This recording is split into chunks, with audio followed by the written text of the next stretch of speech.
Capítulo 3. Atenção controlada. Escondido nessas duas palavras há um poder estranho que é suficiente para remover todas as limitações comuns autoimpostas que as pessoas aceitam, e pelas quais são restritas durante toda a vida. O poder é literalmente uma dinamite mental, e é capaz de explodir a causa das limitações autoimpostas e dar ao indivíduo meios para assumir o comando da própria mente. Quando dominar este capítulo, você entenderá mais plenamente por que é necessário ter um objetivo principal definido a fim de chegar ao sucesso. Você também saberá por que o objetivo definido deve ser anotado, memorizado e repetido sempre. Entenderá por que a atitude mental tem papel tão importante na realização do principal objetivo do indivíduo, ou de qualquer objetivo menor. A questão da atenção controlada é a base de muitas seitas e religiões. Embora possa ser chamada por outros nomes, ela tem sido uma arma importante dos líderes militares, e alguns nem sempre a usaram de maneira construtiva. Neste capítulo teremos uma compreensão melhor do princípio do Mastermind, cujos resultados têm espantado homens da ciência e leigos que testemunharam suas operações. A aliança de duas ou mais mentes trabalhando em perfeita harmonia pela realização de um objetivo definido tem o efeito de estimular a mente de cada pessoa na aliança e fornecer aos membros da aliança, ou algum indivíduo no grupo, uma fonte de conhecimento que às vezes não pode ser atribuída ao conhecimento acumulado de nenhum dos indivíduos. Esse resultado nós conhecemos, porque ele é um resultado que está surgindo nos laboratórios de pesquisa e nos conselhos do comércio e da indústria no mundo todo, quase como uma rotina diária. Vemos, a todo momento, evidências de que essa combinação de mentes dá aos homens visão, coragem, imaginação e iniciativa que eles não têm quando agem sozinhos e de maneira independente. E sabemos que esse poder está disponível até para os homens cujo objetivo declarado é a destruição do melhor que a civilização deu ao mundo. Andrew Carnegie incluiu a atenção controlada como um dos princípios da realização individual, mas até o grande mestre do aço falhou ao associar esse princípio aos meios pelos quais a civilização pode progredir. Carnegie viu nele um poder que é adaptável às necessidades do indivíduo na solução de problemas econômicos e pessoais de natureza material, mas não mencionou suas possibilidades além desse ponto. Carnegie reconheceu prontamente que sua imensa fortuna foi acumulada apenas pelos esforços de uma combinação de mentes que consistia em 20 homens a ele aliados em um grupo de mastermind, cujo objetivo era produzir e comercializar aço. Ele adquiriu a técnica necessária para induzir esses homens a trabalhar com ele em um espírito de harmonia. Sabia que visão criativa, imaginação, iniciativa e inspiração produzidas por sua aliança de mastermind eram grandes, mas não tentou explicar a origem do superpoder que davam a ele. Desde que Carnegie chamou minha atenção para esse princípio, transcorreu mais de um quarto de século de intensa pesquisa sobre as causas de seu poder. A mente de milhares de pessoas foi estudada, suas reações e estímulos de pensamento foram examinadas e foram tiradas conclusões que podem ser da maior importância para as futuras gerações na questão do ajuste das relações humanas. Acompanhe-me agora para uma breve aula básica sobre química orgânica, porque é nela que encontraremos a primeira pista convincente do que acontece quando duas ou mais mentes se unem, em espírito de harmonia, para a realização de um objetivo único. Em química, aprendemos que dois ou mais elementos de natureza inteiramente diferente podem ser combinados para produzir algo diferente deles. Por exemplo, água, conhecida em química como H2O, é um composto que consiste em duas partes de hidrogênio e um átomo de oxigênio, mas o resultado não é hidrogênio nem oxigênio. Esse casamento de elementos fornece um produto inteiramente novo. Também aprendemos em química que certas drogas inofensivas podem ser associadas para criar um veneno mortal, enquanto outras combinações de drogas associadas ao veneno neutralizam seu efeito tóxico. Vemos na natureza que todo átomo de matéria e cada unidade de energia são definitivamente modificados por seus associados mais próximos. A vegetação, as coisas que crescem do chão, tudo é definitivamente modificado pelos elementos do solo no qual se alimenta, fato bem conhecido por todo agricultor ou horticultor. Sim, Os átomos da matéria são influenciados pela presença de seus vizinhos, como as pessoas. O mundo em que vivemos e a porção material do universo que podemos observar são feitos de elétrons, que, em última análise, consistem em unidades positivas e negativas de energia arranjadas de tal forma que as duas forças se equilibram e são praticamente inseparáveis por qualquer método conhecido pela ciência. A porção material do universo consiste, até onde a ciência foi capaz de determinar, em apenas duas coisas: energia e matéria. E parece, se quisermos ser estritamente técnicos na exposição dos fatos, que a chamada porção material do universo não é mais que energia, já que, obviamente, os elétrons de matéria são conhecidos como nada mais que duas formas opostas de energia, uma empurrando e a outra puxando, de forma a neutralizar sua energia combinada. Usando a dica da química da matéria, vamos agora passar à análise do poder de pensamento. Pensamento é energia, é claro, e a partir de tudo que a ciência aprendeu sobre ele, ou sua causa, pode ser precisamente o mesmo tipo de energia que mantém juntas as forças oponentes do elétron. Se isso é verdade, então é claro que a energia do pensamento responde às mesmas influências modificadoras que alteram a natureza dos elementos da matéria. E uma delas, como vimos, é a maneira como os átomos da matéria são combinados. Há dois fatos de que temos certeza. Primeiro, que a natureza da matéria pode ser modificada pela combinação de elementos de outra matéria. E segundo, que a natureza do pensamento pode ser modificada e alterada pela aliança de duas ou mais mentes. Isso independe da natureza da aliança ou do objetivo pelo qual ela é formada. Esses fatos são tão conhecidos, até pelos leigos, que são prontamente aceitos. Sabemos que há certos tipos de mente que, quando entram em contato por qualquer tipo de interação, tornam-se definitivamente antagônicas entre elas. Nessa circunstância encontramos uma hipótese razoável para a crença de que a química do cérebro e a química da matéria em outros campos são a mesma, de que a mesma lei da natureza que modifica inofensivos elementos químicos em veneno mortal pelo mero ato de combiná-los altera também as vibrações de pensamento, quando misturadas em certas combinações, para gerar uma influência antagonista. Em outras palavras, existem certos tipos de combinações de energia do pensamento que brigam no momento em que entram em contato. Esse fato é demonstrável não somente no relacionamento entre dois indivíduos, também pode ser visto no funcionamento de uma mente individual, porque é sabido que há tipos de pensamento que se repelem assim que entram em contato. A emoção do medo e a emoção da fé, por exemplo, são tão hostis entre elas que não podem ocupar o cérebro ao mesmo tempo. Uma ou outra deve dominar, e sempre domina. Há certos meios pelos quais o indivíduo pode determinar qual dessas duas emoções, ou qualquer outra, vai dominar seu cérebro.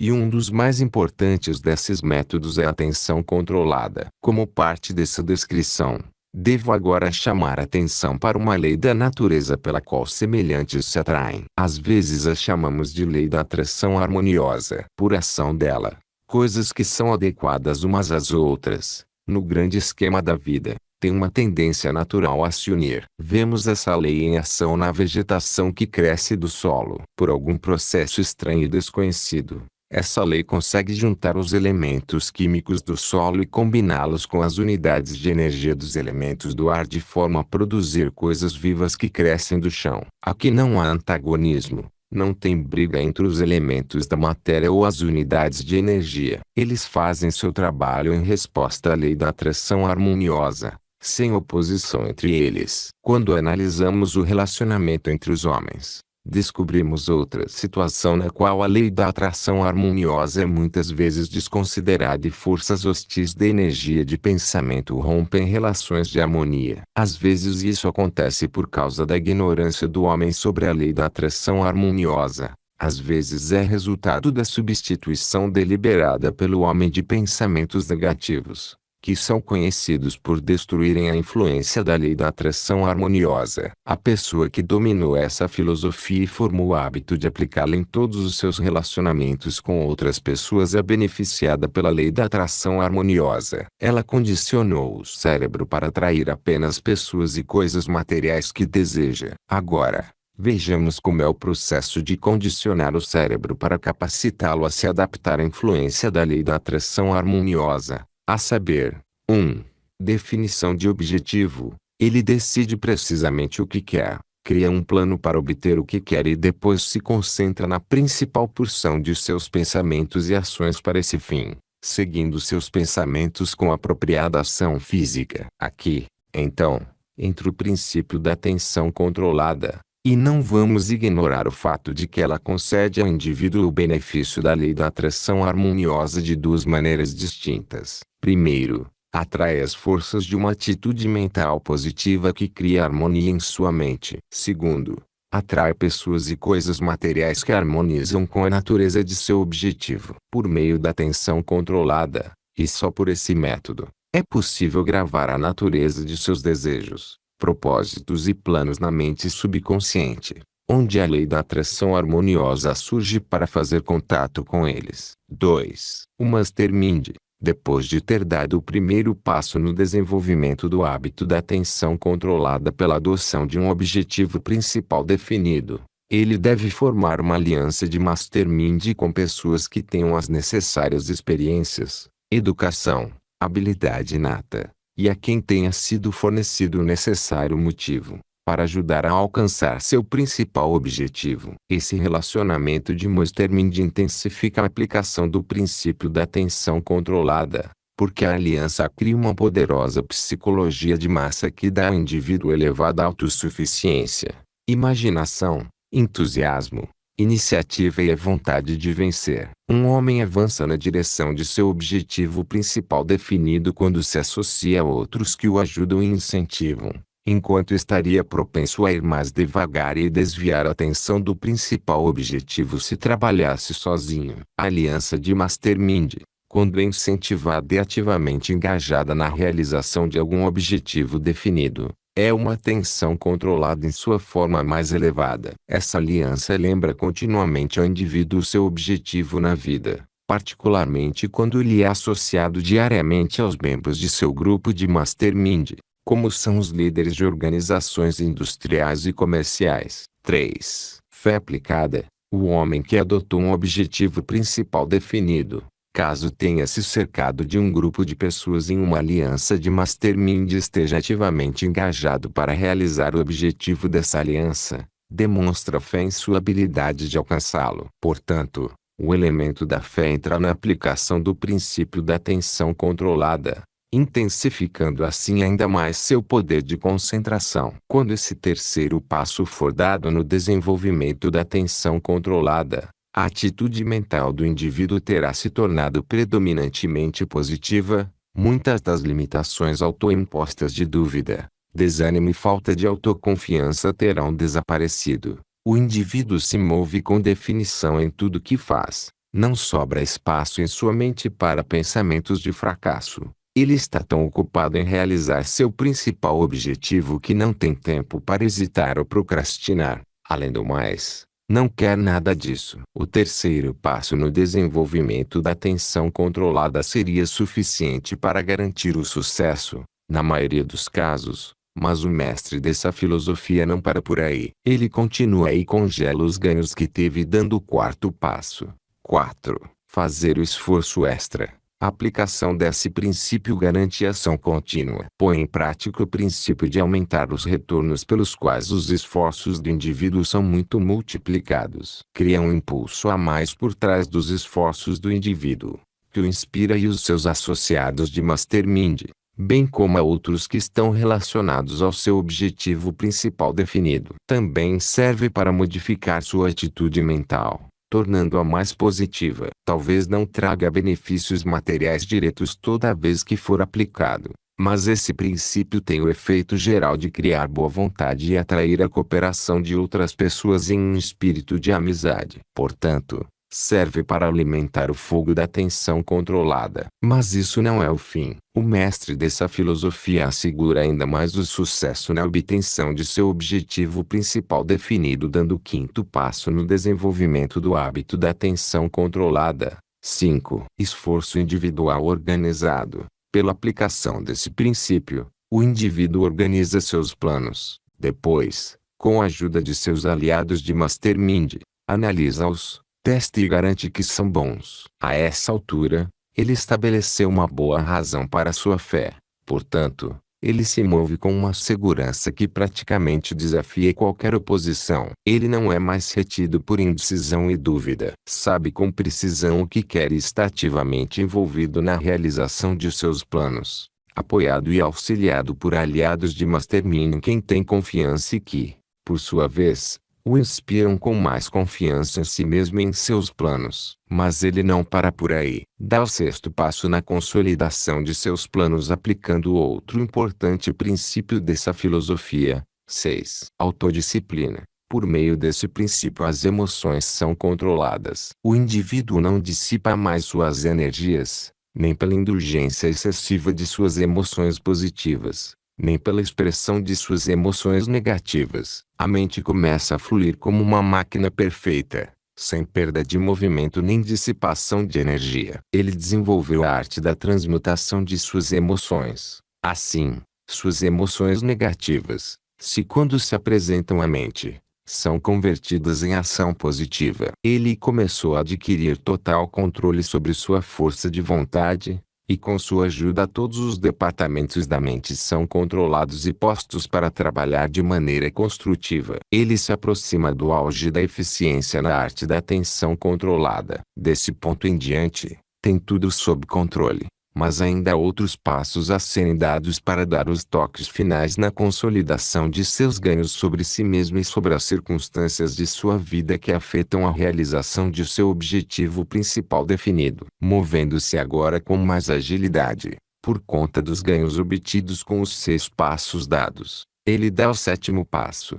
7. Visão criativa. Dados os 6 passos anteriores, a faculdade da imaginação terá se tornado tão aguçada e alerta que começa a funcionar automaticamente, consolidando ainda mais os esforços do indivíduo para desenvolver o hábito da atenção controlada. A essa altura, a mente subconsciente terá entrado em ação por conta própria e terá começado a se expressar por meio de planos e ideias que aparecerão na forma de pressentimentos. Novas oportunidades começarão a surgir misteriosamente, e inesperadas formas de cooperação de terceiros começarão a se apresentar. Tudo que lhe toca parece se tornar uma ferramenta para a promoção de seu objetivo principal definido. Até a lei do acaso parece funcionar a seu favor. Os amigos passarão a falar dele como alguém abençoado pela sorte. Mas não deixe ninguém se enganar com isso. Por trás dessas circunstâncias favoráveis, o que vai aparecer vindo de todas as direções é uma causa definida.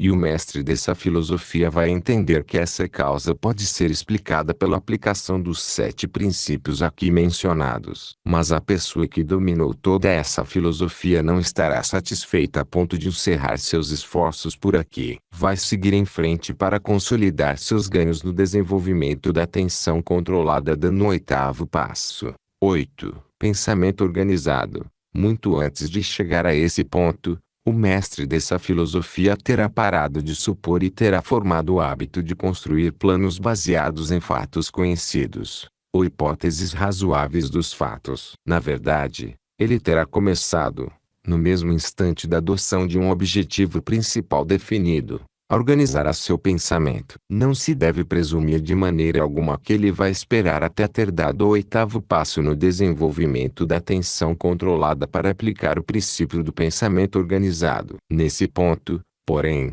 esse princípio terá se tornado obviamente uma necessidade no desenvolvimento do hábito da atenção controlada. Lembre-se, agora estamos falando sobre o hábito da atenção controlada, cuja base deve ser criada pela aplicação do pensamento organizado, a começar pela adoção de um objetivo principal definido. 9. Aprender com a derrota. A essa altura, O estudante dessa filosofia terá adquirido o hábito de converter toda a experiência de sua vida em algum benefício definido. A derrota terá se tornado apenas um sinal para esforço maior e mais determinado. Ele terá adquirido o hábito de procurar a semente de um benefício equivalente a ser encontrada em todas as formas de derrota. Derrota, portanto, vai se tornar uma forma de combustível útil com que ele alimenta o fogo de sua força de vontade. Ele não só transformará as derrotas atuais em um impulso para maior esforço, mas também terá adquirido o hábito de voltar às lembranças e se beneficiar de todas as derrotas anteriores. Isso é algo que vai conseguir fazendo um inventário retroativo de si mesmo em intervalos de alguns meses,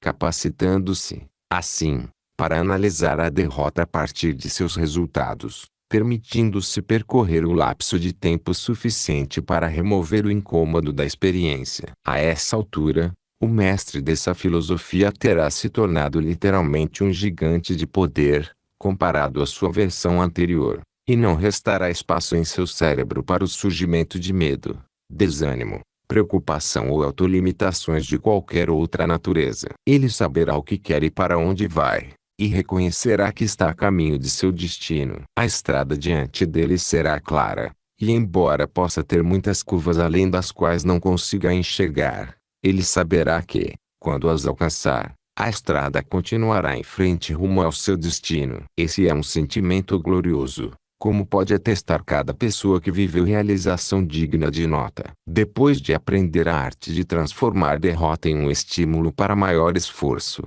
o estudante dessa filosofia passa para o 10º passo no desenvolvimento da atenção controlada. 10. Inspiração. Os ganhos obtidos pela aplicação dos 9 princípios aqui descritos levam ao desenvolvimento do hábito do entusiasmo, a ação que produz aquela qualidade que inspira o indivíduo a tomar a iniciativa em vez de esperar que alguém diga o que ele deve fazer. O sentimento inspirado de entusiasmo tira do trabalho a característica de sacrifício e transforma a ação física do indivíduo em uma experiência agradável, simplificando dessa forma o desenvolvimento da atenção controlada. Entusiasmo relacionado a qualquer plano, objetivo ou motivo leva automaticamente à concentração da atenção naquele assunto. Pelo princípio da inspiração, os pensamentos dominantes na mente de um indivíduo são rapidamente impostos à mente subconsciente, onde servem de base para a ação. Assim, a pessoa cuja mente é dominada por entusiasmo tem o apoio direto daquilo que se presume ser o elo entre a mente consciente e a inteligência infinita. A essa altura ele alcançou um alto grau de eficiência na aplicação da atenção controlada. Enquanto isso, o mestre dessa filosofia terá acrescentado impulso aos seus esforços, em apoio aos 10 princípios aqui descritos, pela aplicação do 11º princípio, pelo qual dará o próximo passo no desenvolvimento do hábito da atenção controlada. 11. Personalidade atraente. Embora isso seja mencionado como o 11º passo no desenvolvimento do hábito da atenção controlada, o estudante terá começado a aplicar esse princípio imediatamente depois da adoção de um objetivo principal definido. Pela aplicação das qualidades de uma personalidade atraente, ele terá removido grande parte da oposição exercida por outras pessoas e terá atraído a cooperação amistosa de muitos aliados, além daqueles a ele associados em seu grupo de mastermind. Ele também terá melhorado a própria atitude mental, preparando dessa maneira o caminho para o desenvolvimento de qualquer hábito desejado, inclusive o hábito da atenção controlada. É óbvio, portanto, que a atenção controlada é o resultado da aplicação de todos os princípios aqui mencionados, e não uma questão de acaso. É óbvio também que o método pelo qual o hábito da atenção controlada é desenvolvido não envolve esforço além da capacidade da pessoa comum, não pede treinamento ou educação especial além do que é aqui mencionado.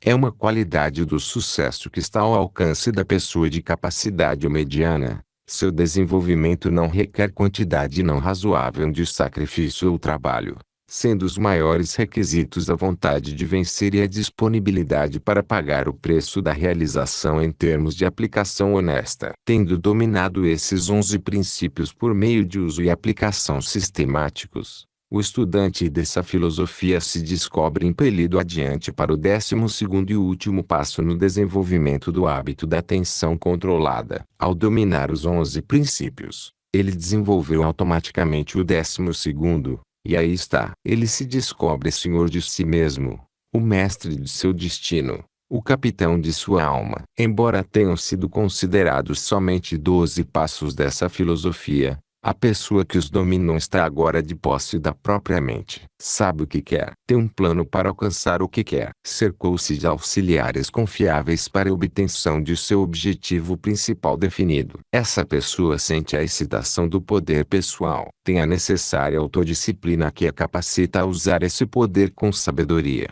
Não, ela não tem vontade de usá-lo de outra maneira que não seja construtiva, para beneficiar a todos que influencia. Esse indivíduo se tornou uma grande unidade do estilo de vida americano, e como tal conferiu a si mesmo imunidade contra as forças sutis que buscam destruir a forma americana de autodeterminação e liberdade pessoal. Ele aprendeu como suprir suas necessidades sem prejudicar outras pessoas. Não quer mais alguma coisa em troca de nada, porque aprendeu um jeito melhor de suprir suas necessidades. Encontrou paz e harmonia dentro da própria mente. Aprendeu a aceitar as circunstâncias de vida como as encontra e tirar delas o melhor que puder. Desenvolveu a arte da negociação pacífica e harmoniosa com outras pessoas, e por ela se relaciona de um jeito que funciona para o bem de todos. Vamos agora dar atenção a outra qualidade da atenção controlada, que sugere o caminho para o poder pessoal por meio de uma combinação de princípios. Como mencionei, existe uma química pela qual o poder mental individual é modificado pela influência da mente de outras pessoas. Esse fato é óbvio até para o leigo que não se dedicou a estudar a matéria dos fenômenos mentais ou personalidades. Também vimos que, no campo da química orgânica, certos elementos inofensivos podem ser combinados para criar um veneno mortal. A partir dessas observações, podemos presumir com segurança que tudo, desde o átomo individual da matéria até o ser humano, é modificado ou alterado de alguma forma pela presença de outras coisas. Sabendo que esses fatos são assim,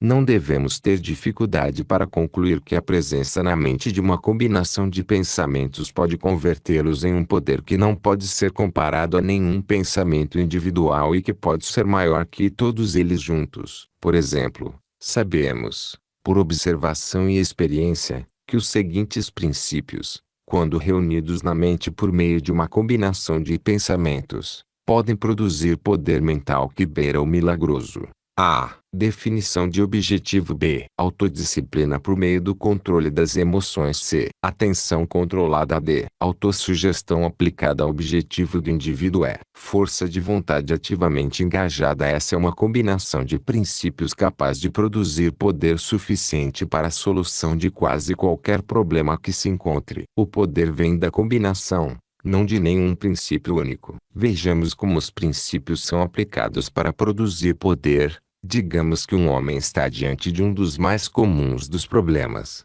a necessidade de levantar certa quantia para algum propósito específico dentro de um prazo determinado. Há duas maneiras principais de lidar com o problema. Primeiro, preocupando-se com ele, mas não fazendo nada para levantar o dinheiro. Essa é a maneira habitual de lidar com problemas desse tipo. Segundo, combinando os 5 princípios aqui mencionados e indo atrás do dinheiro com força total. O valor necessário é conhecido, e a decisão de consegui-lo foi tomada. Isso é definição de objetivo. A mente é posta para trabalhar, por meio da faculdade da imaginação, para adquirir o dinheiro, excluindo todos os outros problemas. Isso é atenção controlada. A mente é limpa de todo medo e dúvida quanto à obtenção do dinheiro. Isso é autodisciplina. O controle da emoção do medo prepara então a mente para o exercício da fé. A mente é posta para trabalhar, por meio da faculdade da imaginação,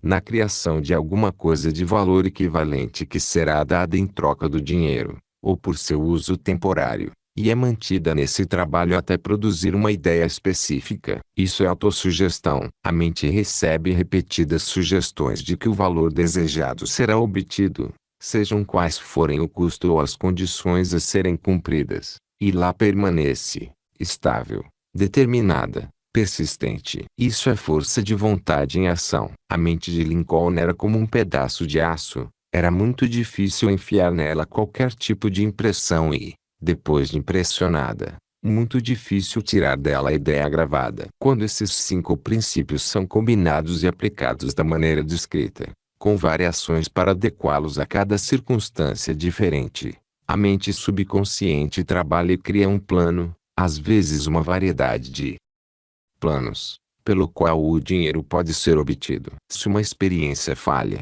é porque houve enfraquecimento do esforço em relação a um ou mais desses princípios. Vi essa combinação de princípios produzir resultados quase inacreditáveis. Houve homens de grande sucesso endossarem essa combinação de princípios e serem vistos como detentores de superpoderes. Eles, por sua vez, não fizeram nenhum esforço para explicar o óbvio, que não eram superpoderes, até porque aquilo que realizaram realmente parecia inexplicável. A combinação dos 5 princípios que acabei de mencionar dá ao indivíduo um poder que não é possível atribuir a nenhum princípio isolado. As experiências de homens de grandes realizações comprovam esse fato. Primeiro vamos ver o que diz Thomas Edison, cuja declaração sobre o tema é citada quase tão literalmente quando permite a memória. Você me pede, disse Edison, para citar o elemento essencial mais importante no campo da invenção. Bem, posso descrevê-lo rapidamente. Consiste, primeiro, em conhecimento definido sobre o que se quer alcançar. Definição de objetivo. É preciso fixar a mente nesse objetivo com aquela persistência que não reconhece a palavra impossível e começar a procurar aquilo que busca, fazendo uso de todo o conhecimento acumulado que puder encontrar sobre o assunto, recorrendo à própria experiência e fazendo uso da experiência de outras pessoas. Mas termine. Atenção controlada, autossugestão. Ele deve continuar procurando, independentemente de quantas vezes essa busca o leve a becos sem saída. Força de vontade. Deve se recusar a ser influenciado pelo fato de mais alguém ter tentado a mesma ideia sem sucesso. Autodisciplina. Domínio do medo e da dúvida. Deve permanecer vendido à ideia de que a solução de seu problema existe em algum lugar, e de que a encontrará. Autossugestão. Edison prosseguiu: quando um homem decide resolver um problema, pode, em princípio, encontrar oposição, mas se insistir e continuar procurando, certamente encontrará alguma solução. Nunca soube de um plano assim que tenha fracassado. Uma combinação dos 5 princípios é o que vemos aqui. O problema com a maioria das pessoas, ele continuou, é que desistem antes de começar.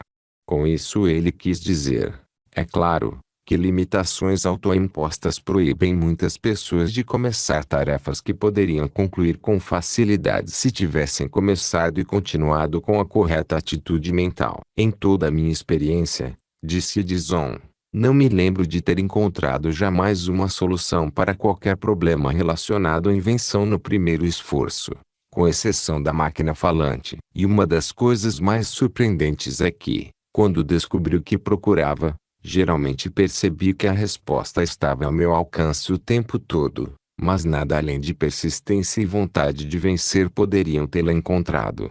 Agora vamos ver o que diz Alexander Graham Bell, inventor do telefone moderno. Descobri o princípio do telefone para longas distâncias quando procurava meios de produzir um aparelho auditivo mecânico para minha esposa, cuja audição era prejudicada. Decidi que encontraria o que procurava nem que demorasse toda a minha vida. Depois de inumeráveis fracassos, finalmente descobri o princípio que procurava, e fiquei perplexo com sua simplicidade. Fiquei ainda mais surpreso ao descobrir que o mecanismo descoberto não apenas beneficiaria a construção do aparelho auditivo mecânico, mas serviria também como um meio de enviar o som da voz por um cabo. Bell usou os 5 princípios aqui descritos, embora possa tê-los usado de maneira inconsciente. Outra descoberta que surgiu de minhas investigações, contou Bell, foi que, quando um homem dedica ao cérebro a produzir um resultado definido e se mantém dedicado a isso, é como se a atitude desse a ele uma segunda visão que o capacita a enxergar através dos problemas comuns. Não sei dizer que poder é esse, Só sei que ele existe e que se torna disponível somente quando um homem está naquele estado mental em que sabe exatamente o que quer e está determinado a obter exatamente isso. Vou apresentar agora John Wanamaker, o falecido rei do comércio da Filadélfia. Em diversas ocasiões no começo de minha carreira de comerciante, disse Wanamaker, precisei de fundos para operar meu negócio. Valores que não teria conseguido por nenhum meio habitual ou canais bancários. Em cada uma dessas ocasiões, fui ao parque e comecei a andar, pensando, enquanto caminhava, em novas maneiras de abordar a solução para o problema. Em uma dessas ocasiões, eu precisava de um valor muito alto, porque tivemos um período de poucas vendas e as prateleiras estavam lotadas de mercadorias que não conseguimos converter em dinheiro imediato. Decidi não voltar à loja enquanto não tivesse resolvido o problema. Mantive a mente focada nele a todo segundo. No fim da segunda hora, uma ideia explodiu na minha cabeça, e pude voltar à loja e levantar a quantia de que precisava em 15 minutos. A parte mais estranha da experiência foi não ter pensado nisso logo no início.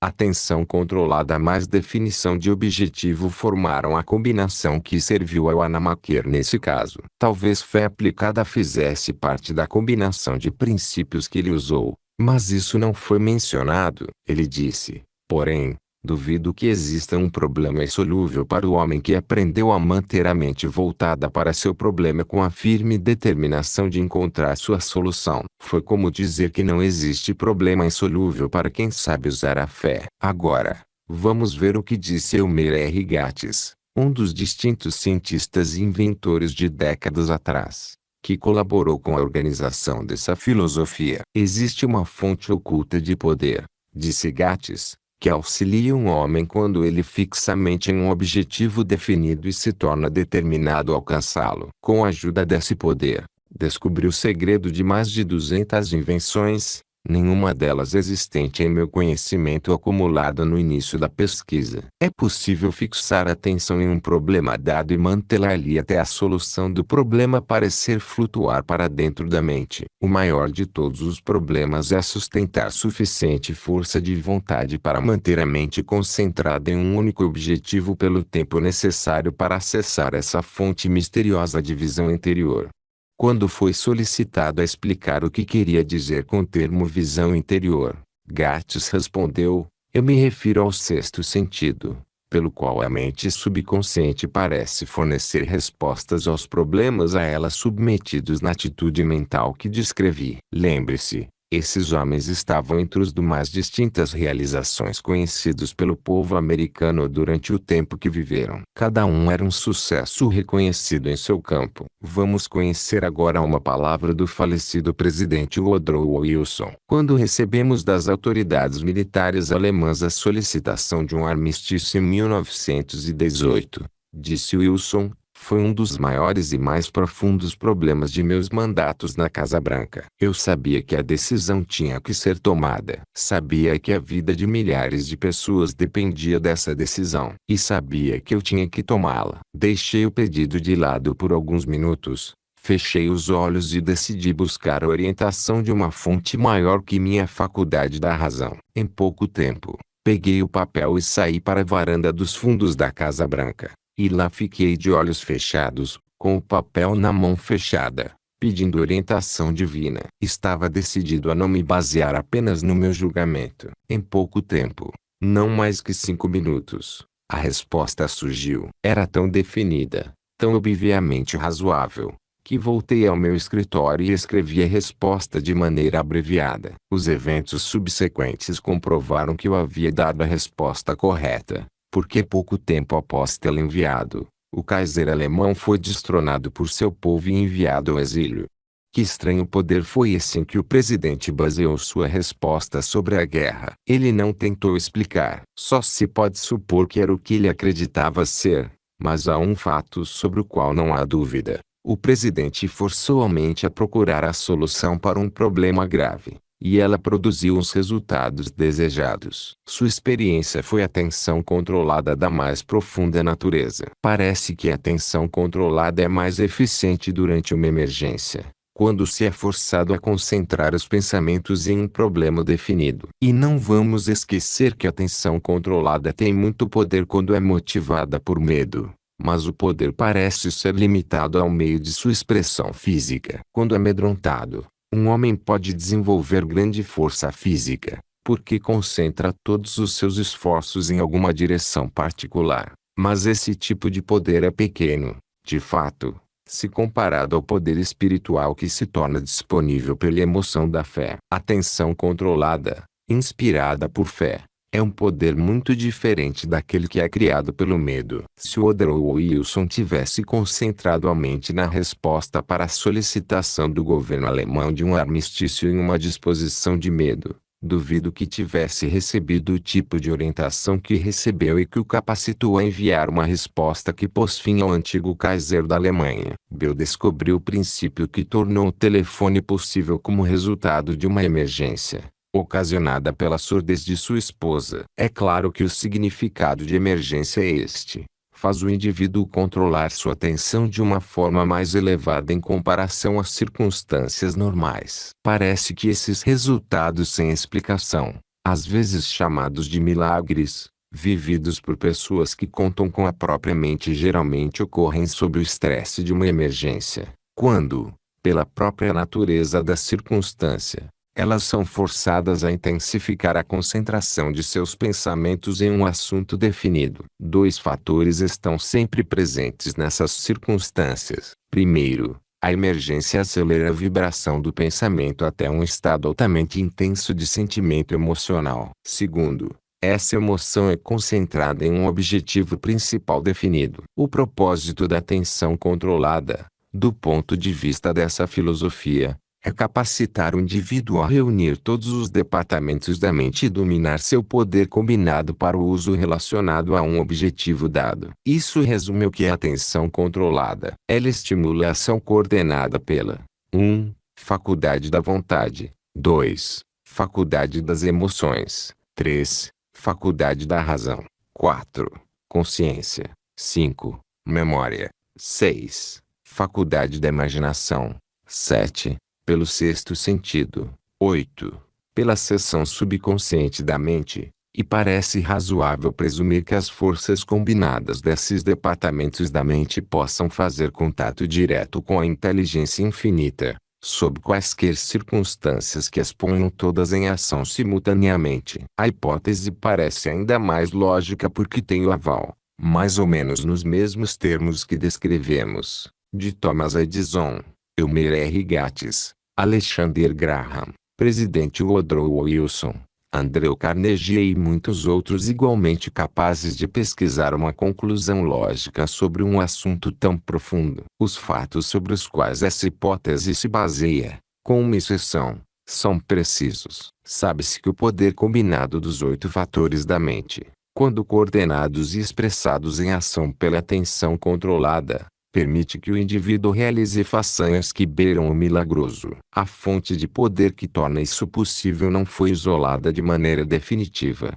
mas os resultados são tão impressionantes que não podem ser atribuídos a nenhum poder menor que a inteligência infinita. A missão dessa lição, porém, não é definir a origem desse poder, mas descrever métodos funcionais pelos quais possa ser acessado e usado em relação aos problemas diários dos homens. No desempenho dessa responsabilidade, não preciso me basear em hipóteses, porque testei com cuidado e aprovei com precisão fórmulas nas quais me baseio, fórmulas que sei serem confiáveis e práticas porque têm sido usadas com sucesso por homens de realizações impressionantes em todas as áreas. Mais de 500 homens desse calibre, que colaboraram por muitos anos na organização dessa filosofia, foram questionados especificamente sobre essa questão da atenção controlada.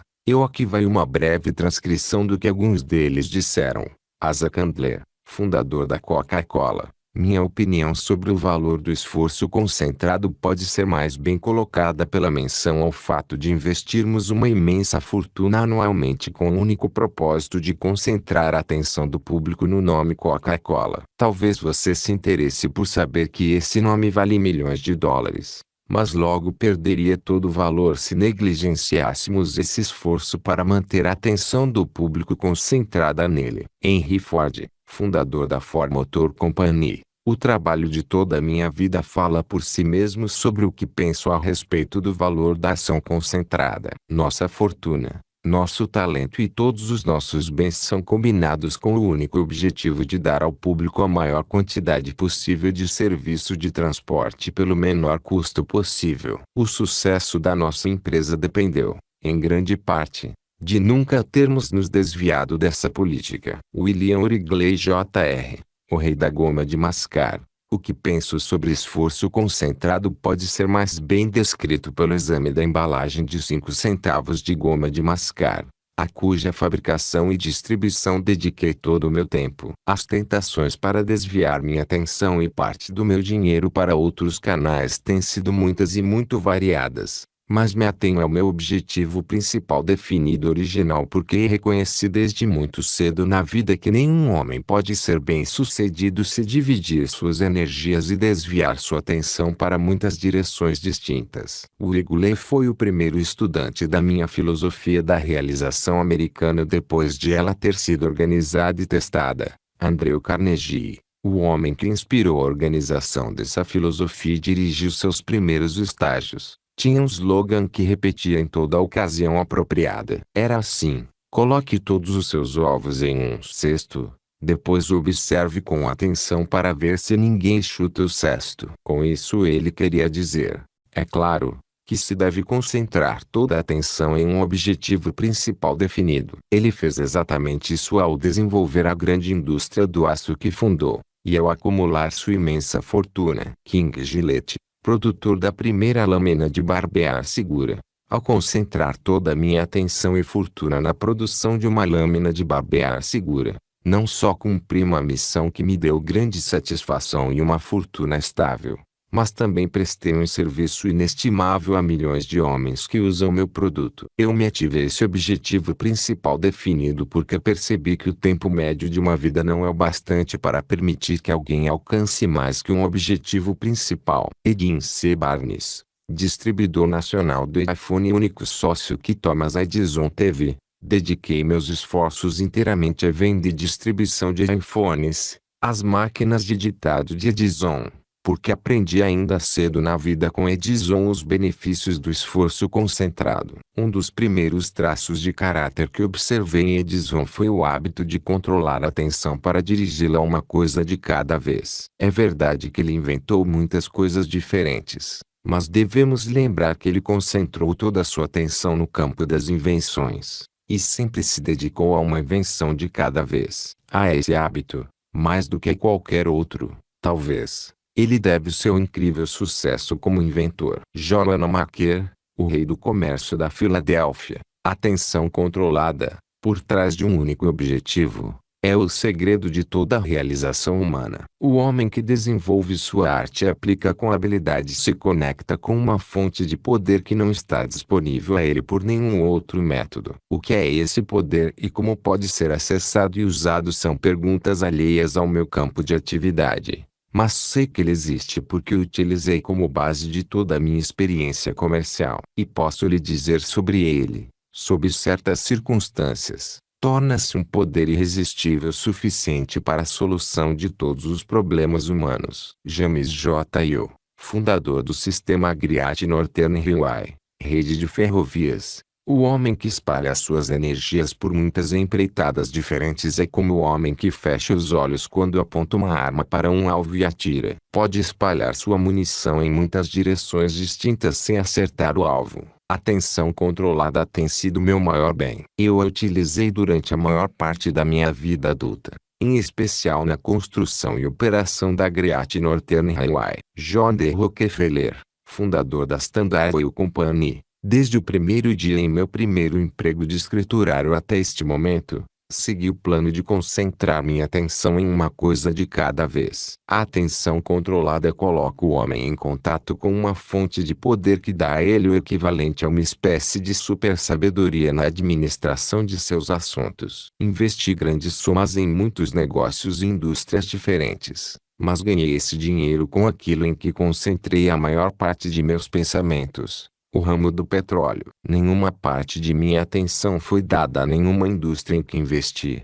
Só a minha. Wilbur Reed, co-inventor do aeroplano Wright, meu irmão Orville e eu sempre seguimos o hábito de concentrar nossa atenção em um objetivo principal, que era o aperfeiçoamento de uma máquina voadora mais pesada que o ar. Se tivéssemos dividido nossa atenção, não creio que teríamos construído uma máquina capaz de voar. Frank W. Woolworth, fundador das lojas de 5 e 10 centavos Woolworth, desde o dia em que criei o plano da moderna Five Cent Store, dediquei toda a atenção ao meu objetivo principal definido, a operação de nossas lojas. A atenção controlada teve um papel muito mais importante no sucesso do nosso negócio do que qualquer outro fator. Imitadores logo ingressaram no ramo com planos semelhantes aos nossos, e alguns se deram até bem. Mas nós continuamos firmes na execução do nosso plano. Talvez por isso sejamos conhecidos como líderes do ramo por tantos anos. Arthur W. Nash,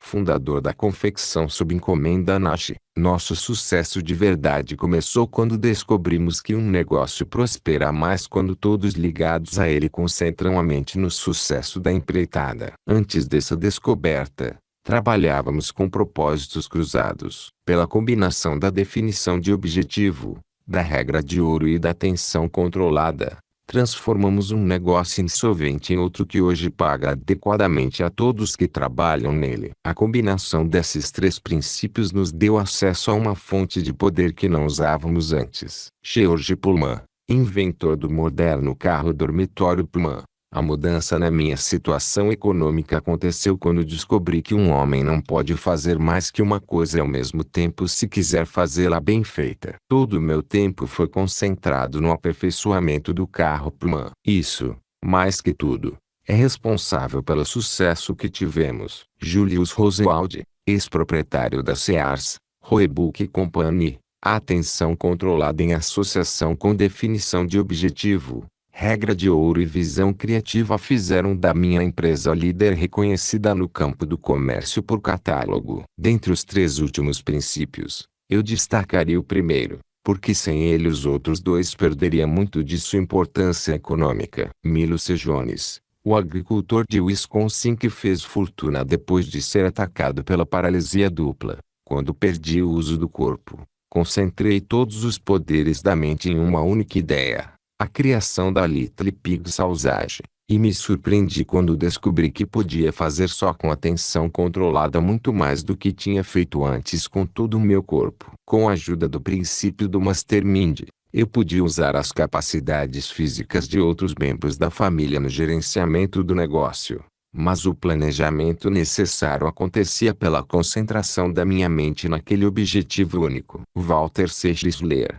fundador da Chrysler Motor Company, concordo com Andrew Carnegie sobre a sensatez de colocar todos os ovos em um cesto e depois ficar atento ao cesto. A melhor parte da minha vida foi dedicada à fabricação e venda de bons automóveis. Concentrei todas as energias nesse objetivo principal definido. É surpreendente o que um homem pode realizar quando alcança a necessária autodisciplina para controlar sua atenção, dedicando-se a uma coisa de cada vez. Todo o sucesso que tive foi resultado, em grande parte, de definição de objetivo, princípio do Mastermind, visão criativa, esforço individual organizado, autodisciplina e atenção controlada, com forte ênfase na última. Muitos leitores lembrarão daquele trágico ano de 1933. Quando Franklin D. Roosevelt se tornou presidente pela primeira vez. A depressão havia plantado o medo na cabeça das pessoas, e o estado de toda a estrutura econômica era caótico, com bancos falindo, empresas fechando e dezenas de milhares de desempregados. Manchetes assustadoras sobre a depressão enchiam os jornais, e todo mundo falava, pensava e agia com medo e insegurança. Thomas Edison tornou-se o maior inventor do mundo praticamente sem escolaridade, apenas aprendendo a concentrar toda a atenção em uma coisa de cada vez. Sendo um experiente estudante de psicologia, O presidente dedicou-se a trabalhar para conter a avalanche de medo. Sua primeira ação pretendia usar o princípio da atenção controlada, não por parte de alguns, mas por todo o povo dos Estados Unidos. Vamos analisar sua ação, porque aqui encontramos muitos dos princípios dessa filosofia em ação de um jeito prático. Em uma das maiores emergências que este país já viveu, o primeiro gesto do presidente foi convocar os líderes das duas casas do Congresso à Casa Branca para uma reunião,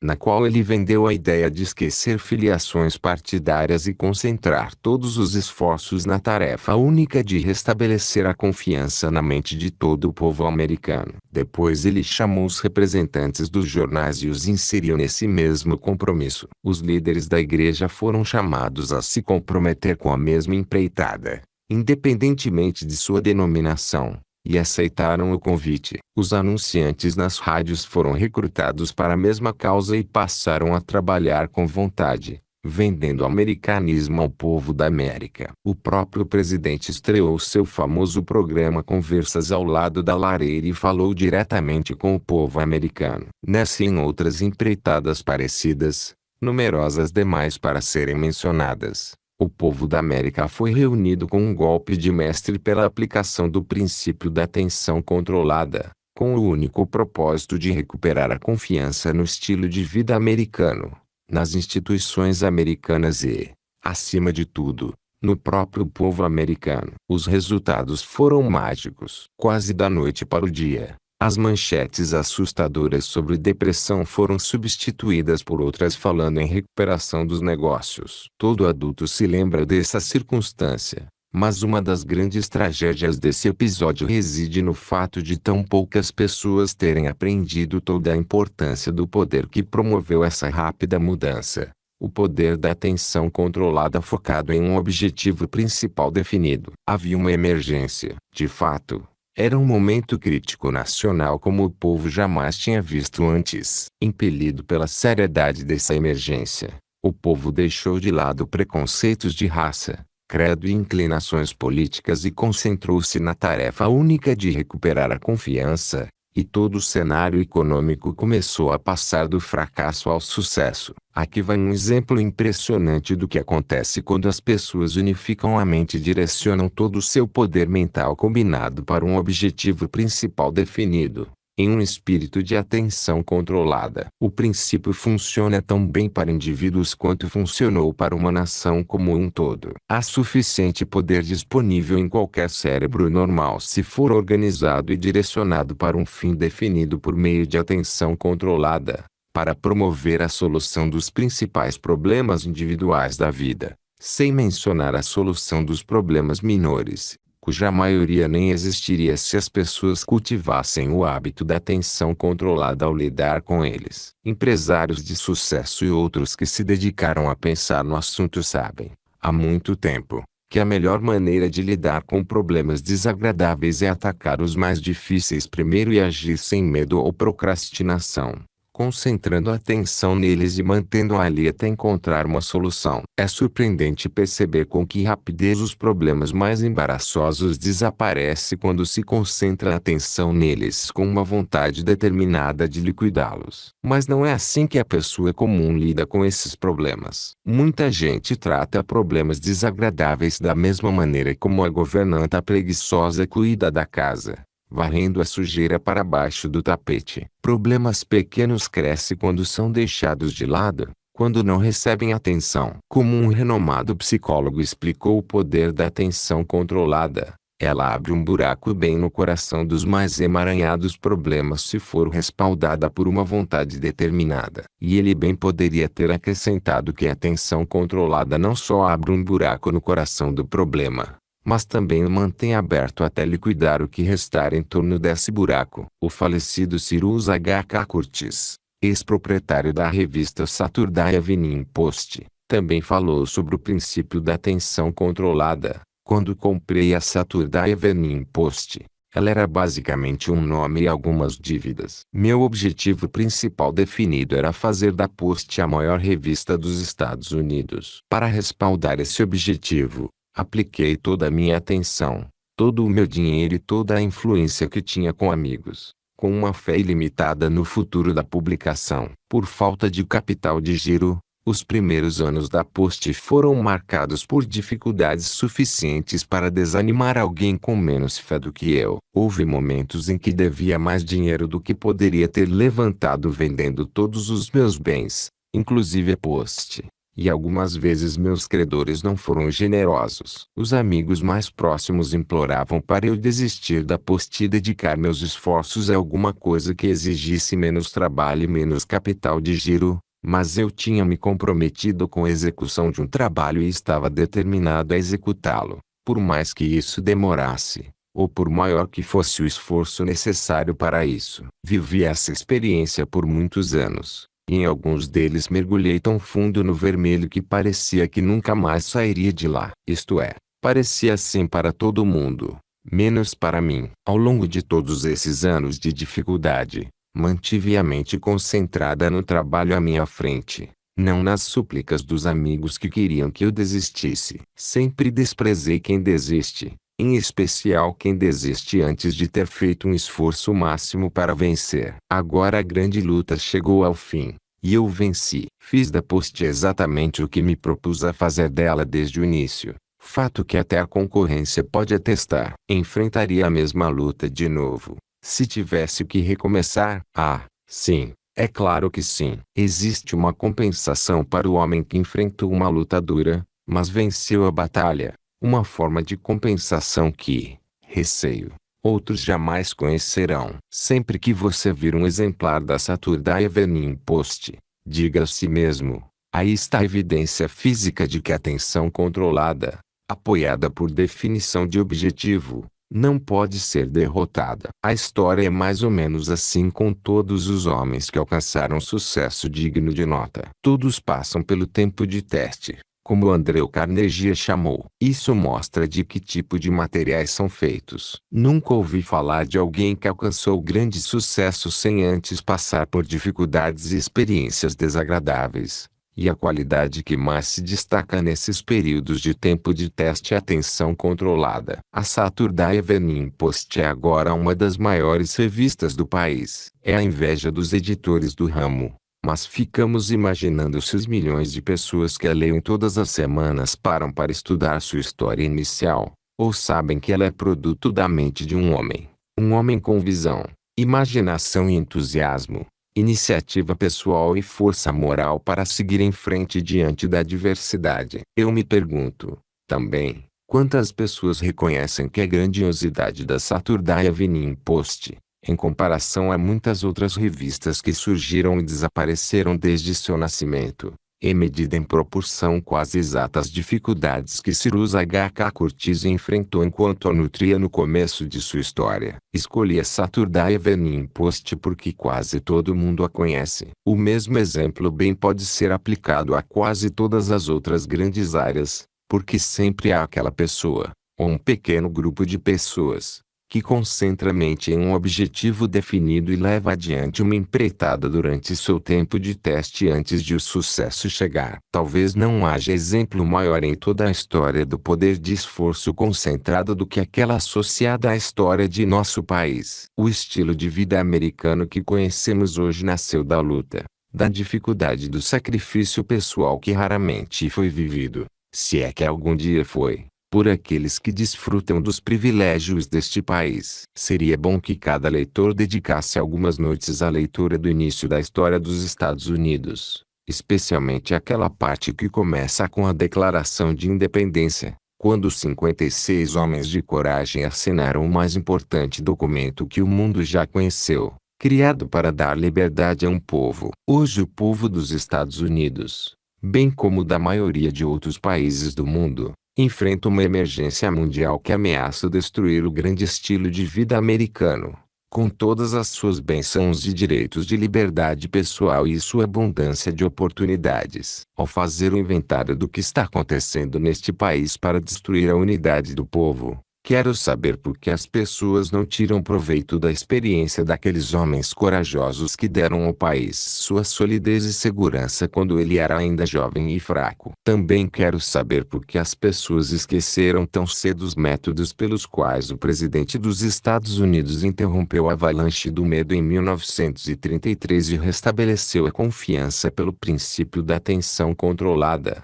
apoiado por um objetivo definido. Se esses princípios eram bons no passado, devem ser igualmente bons hoje. Se a união do povo foi útil há pouco mais de 165 anos, quando a nação era libertada da tirania, essa solidariedade deve ser igualmente útil hoje, em nossa crise atual. E podemos acrescentar que, se esse princípio foi útil à nação como um todo, pode ser igualmente útil para qualquer pequeno grupo que se dispuser a realizar um fim desejável sob o princípio do mastermind, onde as pessoas coordenam seus esforços em espírito de harmonia pela realização de um objetivo definido e começam a trabalhar para isso.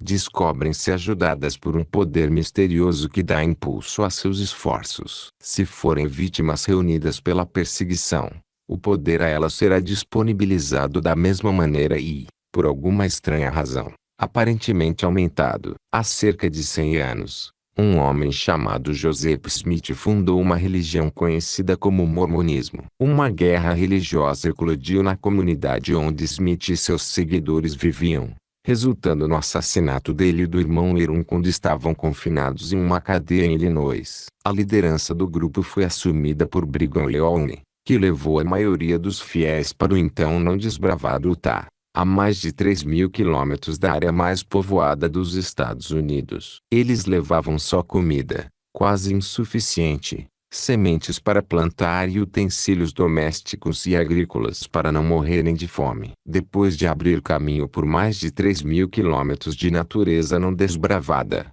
enfrentar índios e lutar contra os elementos naturais, eles finalmente chegaram ao lugar hoje conhecido como Salt Lake City, Utah. E lá se instalaram. Plantaram as sementes que levaram, mas gafanhotos devoravam tudo que brotava do chão. Para piorar a situação, o governo dos Estados Unidos enviou soldados Utah para acabar com a poligamia. Eles se dedicaram à tarefa com tanta grosseria que acabaram hostilizando toda a população mórmon, mas os mormons resistiram, e a pequena colônia prosperou. As histórias contadas pelos mormons sobre os seus sacrifícios eram quase inacreditáveis, mas comprovadas em quase todos os detalhes essenciais. Os anos passaram, e os mormons cresceram e prosperaram, ganhando a vida inteiramente do solo. De maneira geral, aceita-se que nenhum grupo, ao longo dos tempos pioneiros deste país, desde os pioneiros colonizadores até o presente,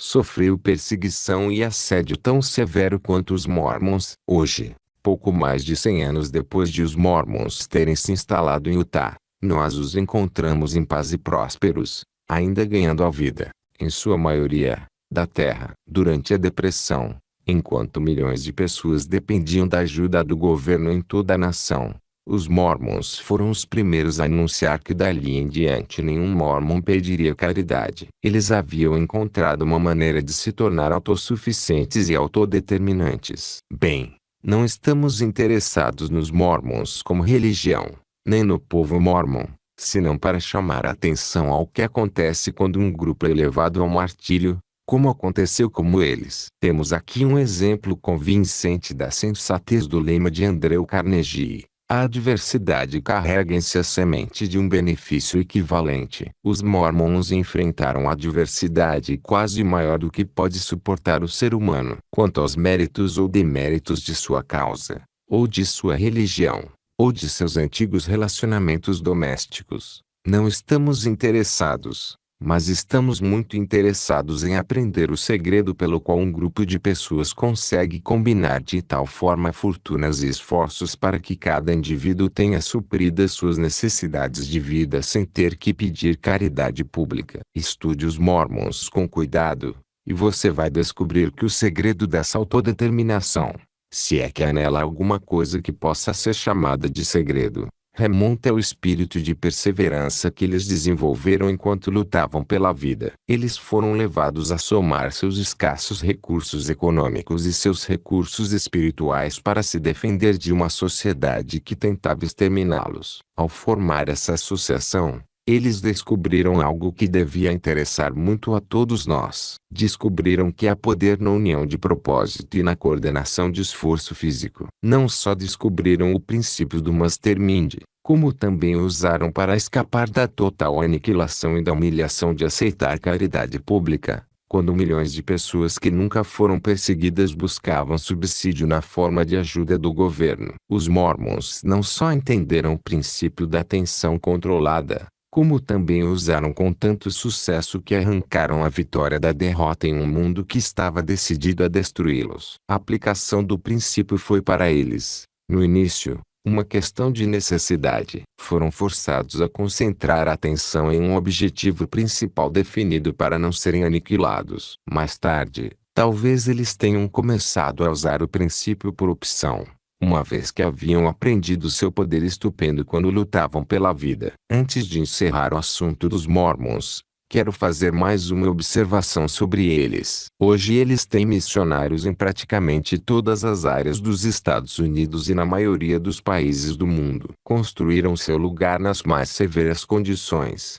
e agora são reconhecidos no mundo todo com a mesma intensidade com que um dia foram perseguidos. Não há espírito de vingança entre o povo mormon hoje em dia. Se em algum momento eles quiseram se vingar da perseguição que sofreram, esse sentimento não existe mais. Eles não têm ressentimentos contra ninguém por nenhum motivo. Talvez por isso sejam tão aceitos no mundo todo. Sua atitude mental é positiva e construtiva. Eles são leais cidadãos americanos, adaptados de todas as maneiras aos melhores e mais aprovados hábitos do estilo de vida americano. Não há em todo este país melhor exemplo da qualidade do ensaio de Emerson sobre compensação do que esse que encontramos nos Mormons. O que foi tirado deles pela geração de um século atrás é hoje devolvido de forma espontânea e livre por esta geração. Esse é um alimento da mais elevada ordem para o pensamento. Vamos reconhecer a verdade onde a encontrarmos. Mais que isso, vamos nos apropriar da verdade e fazer uso dela, venha de que fonte vier. Se os Mormons têm um jeito melhor de se relacionar entre eles que todos nós, vamos aprender e usar o jeito deles. Sejamos justos, pelo menos conosco, e analisemos o estilo de vida mormon, não por seus hábitos de 100 anos atrás, mas por seus hábitos atuais. O mundo todo está em estado de desajuste. Os relacionamentos humanos foram perturbados neste e em todos os outros países, a ponto de representar um perigo que ameaça a civilização. Cabe a nós, portanto, observar os métodos de qualquer indivíduo ou grupo que tenha encontrado um jeito de se relacionar com a vida de maneira harmoniosa. Quando encontrarmos uma pessoa que tenha descoberto como viver em harmonia com o resto do mundo, vamos perguntar sobre sua filosofia, porque, apesar da possibilidade de termos nos aproximado para debochar dela, podemos descobrir que é vantajoso ficar e observar. A atenção controlada possibilita esse tipo de análise. Permite que se penetre a superfície das coisas e pessoas e apreenda o que existe além da aparência. O mundo agora precisa desse tipo de análise. Muitos de nós somos muito propensos a enxergar a aparência e os aspectos materiais de coisas e pessoas, ignorando a realidade que existe além da superfície. E esse hábito trágico levou o mundo todo à beira da falência espiritual. Essa filosofia pretendia, originalmente, ser uma filosofia de realização individual, projetada principalmente para capacitar as pessoas a garantir as necessidades materiais da vida sem violar os direitos alheios. Carnegie tinha isso em mente quando inspirou a pesquisa que resultou na filosofia. Mas as condições alteradas do mundo desde o tempo de Carnegie me levaram a olhar para um mundo inteiramente novo. Um mundo de riqueza espiritual. Um mundo em que as belas artes do relacionamento humano foram reveladas. E é o espírito maior de compreensão que quero que o leitor deste capítulo adquira. Esforcei-me para mostrar que existe uma diferença entre atenção controlada e concentração comum de esforços. Vamos garantir a compreensão da natureza e extensão dessa diferença. A palavra controle é a chave para a explicação da diferença. Atenção controlada significa o ato de coordenar todas as faculdades da mente e direcionar seu poder combinado para um fim determinado. Esse ato requer autodisciplina da mais elevada ordem. Também requer o desenvolvimento de hábitos controlados. Na verdade, não se pode controlar a atenção sem o apoio de hábitos de pensamento bem desenvolvidos. Agora vamos considerar algumas das circunstâncias sob as quais é aplicada a atenção controlada, a saber, oração. Quando alguém ora, se entende o verdadeiro significado da oração em um estado mental livre de todo medo e dúvida. Deixe de lado a faculdade da razão, a faculdade da vontade e outras faculdades mentais, exceto a faculdade das emoções. Com a mente sob controle, ele concentra todas as suas emoções positivas, em especial a emoção da fé, sobre o objeto de sua oração, com uma fé tão profunda em sua realização que já consegue perceber-se em posse dela. Sob esse tipo de atenção controlada se faz ligação direta com a inteligência infinita. Se a oração tem uma resposta favorável, ela vem na forma de uma ideia inspirada, plano ou método pelo qual se pode, por esforço próprio, alcançar aquilo pelo que reza. As palavras usadas na oração não importam. O estado mental no qual a prece é feita é o que conta. A fé deve estar presente. A menor sombra de medo, dúvida ou indecisão em relação ao direito de alcançar o que pede trará resultados negativos. A mente deve estar livre de qualquer outro pensamento, exceto aquele conectado ao objeto da prece. Aquele que ora deve continuar até que a prece produza os resultados desejados. Às vezes isso acontece em questão de segundos. Outras vezes, a resposta pode demorar horas, dias, meses ou anos, de acordo com a natureza da oração e o que é necessário para que seja atendida. Oração feita em tempos de emergência, quando a mente é dominada pelo medo, raramente produz os resultados desejados, embora aquele que ora possa precisar muito de ajuda. Oração baseada em um pedido que exigiria a cessação de lei natural, ou logro ou violação de lei natural, trará resultados negativos. A oração feita em suplicar pelo mal alheio também fracassa, e pelo motivo muito compreensível de que a pessoa que faz esse pedido tem em mente alguma forma de vingança, ganância, egoísmo ou outra emoção negativa que torna a oração ineficiente. A oração bem-sucedida depende da preparação adequada da mente para a expressão dela. Essa preparação é atenção controlada baseada em fé. Oração é poder. O Dr. Alexis Carrel, que dedicou 33 anos à pesquisa biológica no Instituto Rockefeller e é autor de O Homem, Esse Desconhecido, analisou a prece como segue: oração não é só adoração, também é a origem invisível do espírito de veneração do homem, a mais poderosa forma de energia que se pode gerar. A influência da oração na mente e no corpo do homem é tão demonstrável quanto aquela das glândulas secretoras. Seus resultados podem ser mensurados em termos de disposição física aumentada, maior vigor intelectual, estamina moral e uma compreensão mais profunda das realidades subjacentes aos relacionamentos humanos. Se você adquirir o hábito da prece sincera, sua vida será muito alterada de maneira notável e profunda. A oração carimba a sua marca indelével em nossas ações e comportamentos. A postura tranquila e o repouso facial e corporal são observados naqueles cuja vida interior é por ela enriquecida. Nas profundezas da consciência se acende uma chama, e o homem se vê. Ele se descobre. Descobre seu egoísmo, o orgulho tolo, os medos, a ganância, os erros. Ele desenvolve uma noção de obrigação moral, de humildade intelectual. Assim começa uma jornada da alma rumo ao reino da graça. A oração é uma força tão real quanto a gravidade da terra. Como médico, tenho atendido homens, depois que todas as terapias falharam, removidos da enfermidade e melancolia pelo esforço sereno da oração. Esse é o único poder do mundo que parece superar as chamadas leis da natureza. As ocasiões em que a oração tenha tido esse resultado dramático são chamadas de milagres. Mas um milagre constante e mais silencioso acontece toda hora no coração de homens e mulheres que descobriram que a oração dá a eles um fluxo constante de apoio na vida diária. Muitas pessoas enxergam a oração como uma rotina formal de palavras,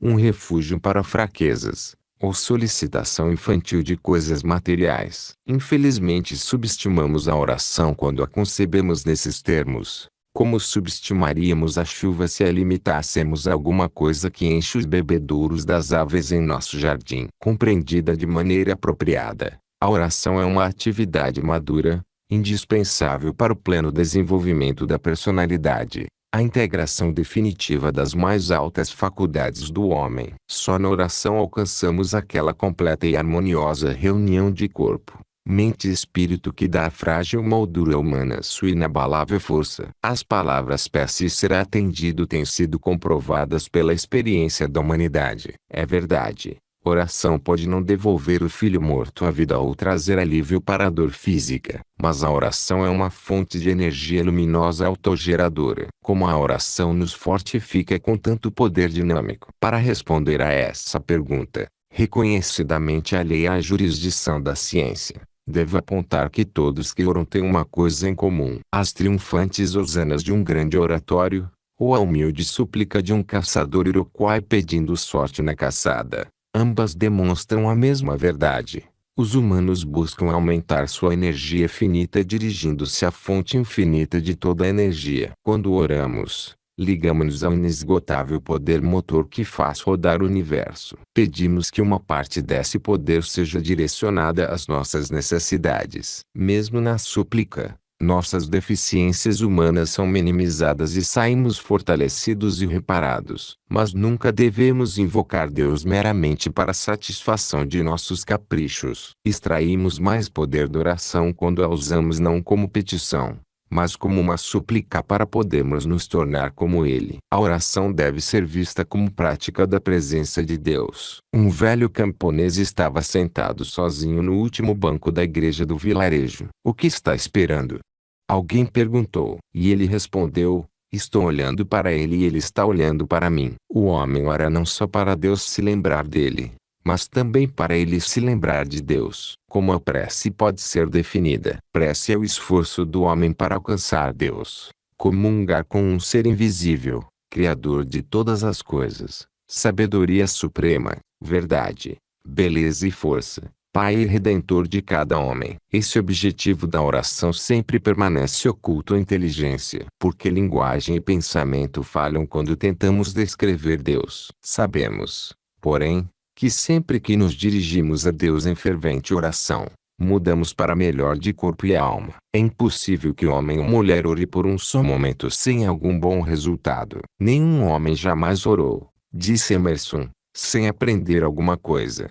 É possível fazê-lo em todos os lugares, nas ruas, no metrô, no escritório, na loja, na escola, e também na solidão do quarto ou no meio das pessoas em uma igreja. Não há postura, hora ou lugar prescritos. Pense em Deus com mais frequência do que você respira, disse Epiteto, o estoico. Para realmente moldar a personalidade, a prece deve se tornar um hábito. Não faz sentido rezar de manhã e viver o resto do dia como um bárbaro. A verdadeira oração é um estilo de vida. A vida mais verdade é, literalmente, um jeito de rezar. As pessoas que melhor rezam são como improvisações de amantes talentosos, sempre fazendo a mesma coisa, mas nunca do mesmo jeito. Nem todos são tão criativos ao orar quanto Santa Teresa ou Bernard de Clairvaux, que derramavam sua adoração em palavras de beleza mística. Felizmente, não precisamos da eloquência dos dois. Nosso menor impulso para rezar é reconhecido por Deus. Mesmo que sejamos muito burros, ou que tenhamos a língua coberta por vaidade ou mentira, nossas poucas sílabas de louvor são aceitas por Ele, e Ele nos cobre com manifestações fortalecedoras de seu amor. Hoje, como nunca antes, a oração é uma necessidade agregadora na vida de homens e nações. A falta de ênfase no sentimento religioso trouxe o mundo à beira da destruição. Nossa mais profunda fonte de poder e perfeição foi abandonada, miseramente subdesenvolvida. Oração, a experiência básica do espírito, deve ser uma prática ativa em nossa vida privada. A alma negligenciada do homem deve ser fortalecida o suficiente para afirmar-se mais uma vez. Porque, se o poder da oração for novamente liberado e usado na vida de homens e mulheres comuns, Se o espírito declarar sua meta com clareza e coragem, ainda há esperança de que nossas preces por um mundo melhor sejam atendidas. Citado com permissão da Reader's Digest.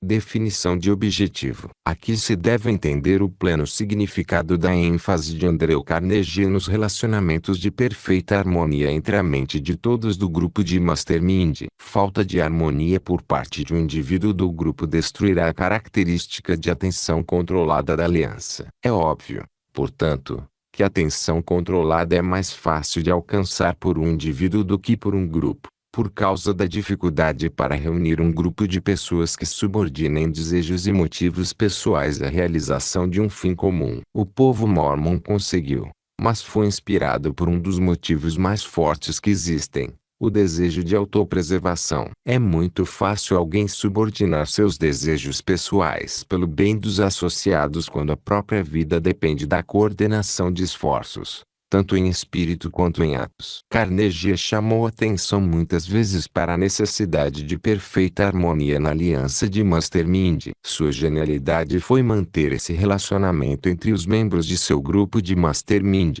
e ele mesmo foi o maior segredo de suas estupendas realizações. Ele organizou de tal forma seu relacionamento com os aliados de Mastermind que todos enriqueceram além de qualquer medida que teria sido possível se trabalhassem de maneira independente, sem sua ajuda. Sendo o juiz astuto da natureza humana que era, ele reconheceu que os homens controlam a própria atenção por causa de um motivo adequado, e por nenhuma outra razão. Ele forneceu aos aliados de Mastermind muitos motivos para cooperar com ele em espírito de perfeita harmonia, e nenhum desses motivos era o desejo de ganho financeiro. Gerentes de vendas que entendem psicologia prática sempre inspiram seus vendedores a fazer o esforço extra oferecendo compensação extra na forma de bônus, prêmios, privilégios pessoais, etc. Os gerentes de vendas mais bem-sucedidos normalmente conseguem ter algum tipo de sistema de compensação extra em operação o tempo todo,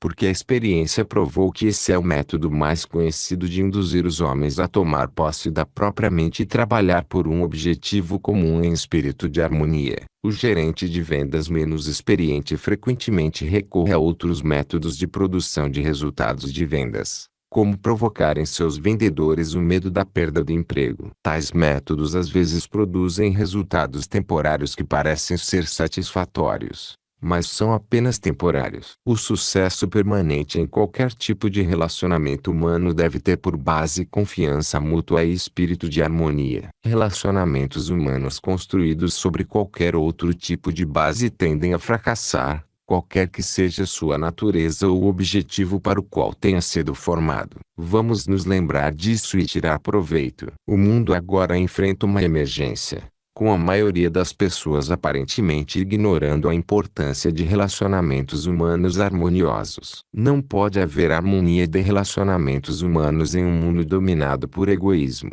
ganância, inveja, vingança, ódio, luxúria, avareza, medo, dúvida, indecisão e desejo de obter alguma coisa em troca de nada. Sentimentos hoje tão evidentes no mundo. Não pode haver paz de espírito ou sucesso permanente para o indivíduo que é dominado por algum desses estados mentais negativos. A atenção controlada é um dos principais princípios pelos quais todos os estados mentais negativos podem ser eliminados. Em um recente pronunciamento de rádio, o Papa Pio disse que a guerra mundial é a maneira de Deus para purgar um mundo doente de seus pecados. O bom senso sugere que as pessoas do mundo, com exceções, é claro, estiveram se relacionando entre elas, desde o início da Primeira Guerra Mundial, de um jeito que merece correção. Amor. Esse é um estado mental, uma emoção humana, que preside a lista de todas as emoções para o estabelecimento de relações harmoniosas entre as pessoas. O amor é espiritual,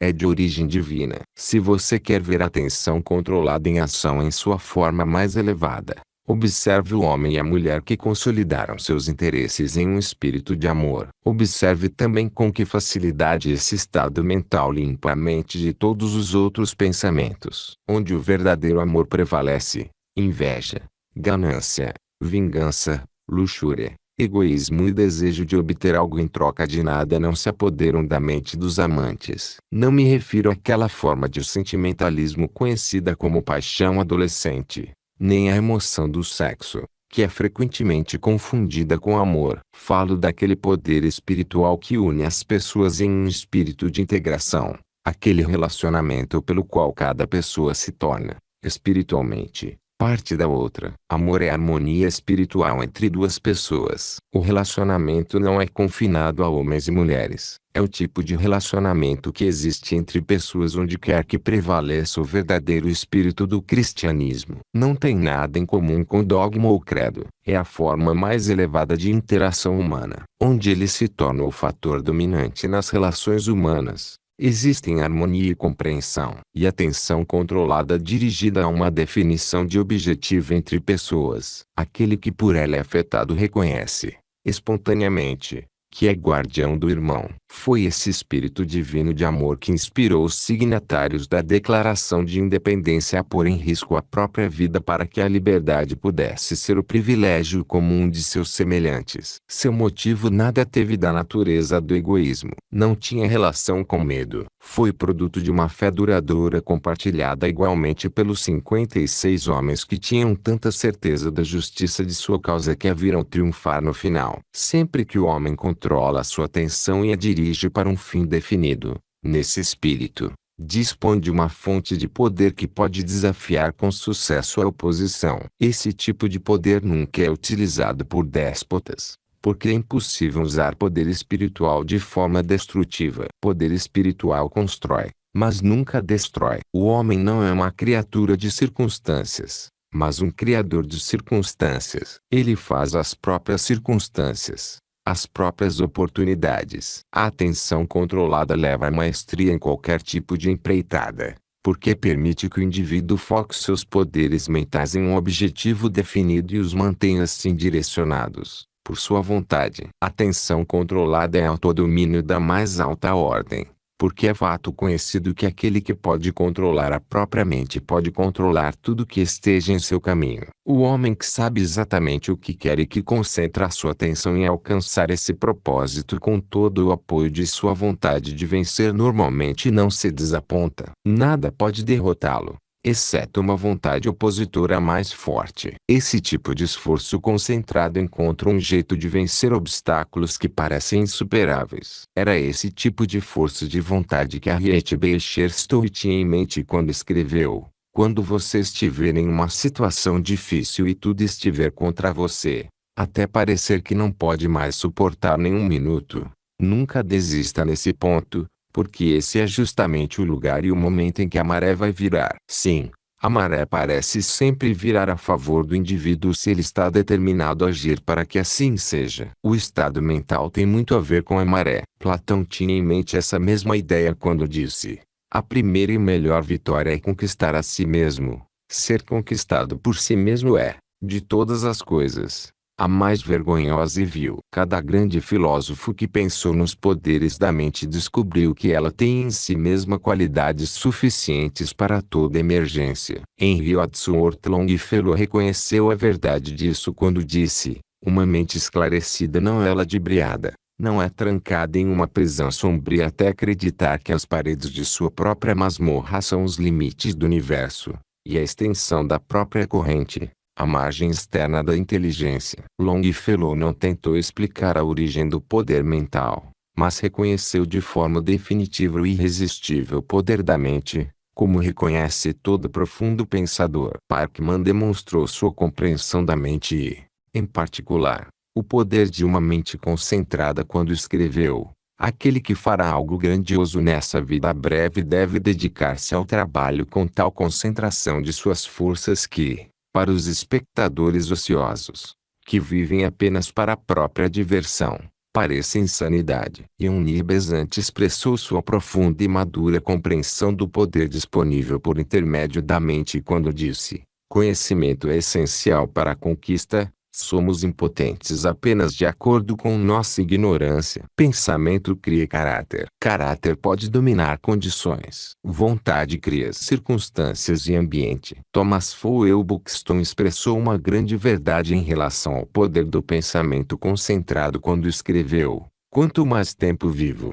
mais profundamente sou convencido de que o que faz a diferença entre um homem e outro, entre o fraco e o poderoso, o grande e o insignificante, é energia, determinação invencível, um objetivo formado anteriormente, e depois a morte ou a vitória. Todo homem que triunfou sobre a derrota prolongada compreenderá o significado da afirmação de Buxton. Arnold Bennett expressou sua compreensão do poder da mente quando disse: a maneira como um único raio de luz, uma só sugestão preciosa, vai esclarecer e energizar toda a vida mental daquele que o recebe está entre os mais maravilhosos e celestiais fenômenos intelectuais. Acho muito boa essa necessidade pela atenção e solicitação da vontade antes de alguma digna de ser feita poder ser feita. Sinto que essa é a principal coisa que diferencia o homem do gato ao lado do fogo. Sempre que alguém entra em sintonia com os pensamentos de homens que realmente pensam,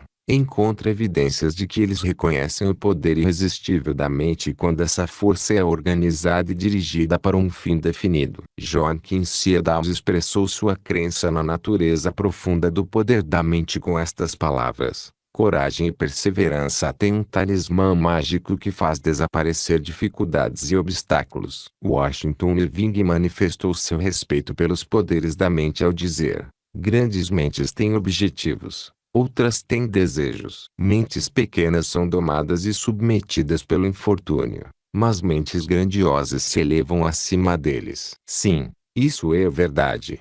Grandes mentes se elevam sobre os infortúnios. E não vamos esquecer que uma das qualidades que fazem uma grande mente é a definição de objetivo amparada por concentração de esforço. John Foster expressou uma grande verdade em relação à influência de uma mente positiva amparada pela determinação quando disse: quando um espírito firme e decisivo é reconhecido, é curioso ver como o espaço se abre em volta de um homem, dando a ele amplitude e liberdade. Observei essa verdade muitas vezes prestando atenção a um homem determinado que sabia para onde ia andar pela rua. Vi pessoas realmente olharem para trás e, confusas, saírem de seu caminho rapidamente. A mente determinada projeta uma influência que é sentida por todos em seu raio de alcance. Você pode reconhecer esse tipo de mente no momento em que alguém quieto entra em uma sala cheia de gente.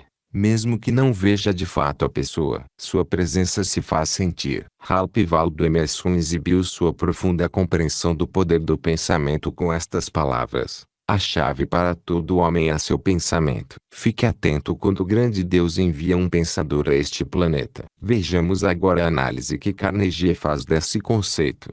Mas quero lembrar o leitor que o método pelo qual o hábito da atenção controlada pode ser mais bem desenvolvido foi descrito na primeira parte deste capítulo. A análise de Carnegie vai tratar principalmente dos efeitos da atenção controlada, em vez do método pelo qual esse hábito desejado pode ser adquirido.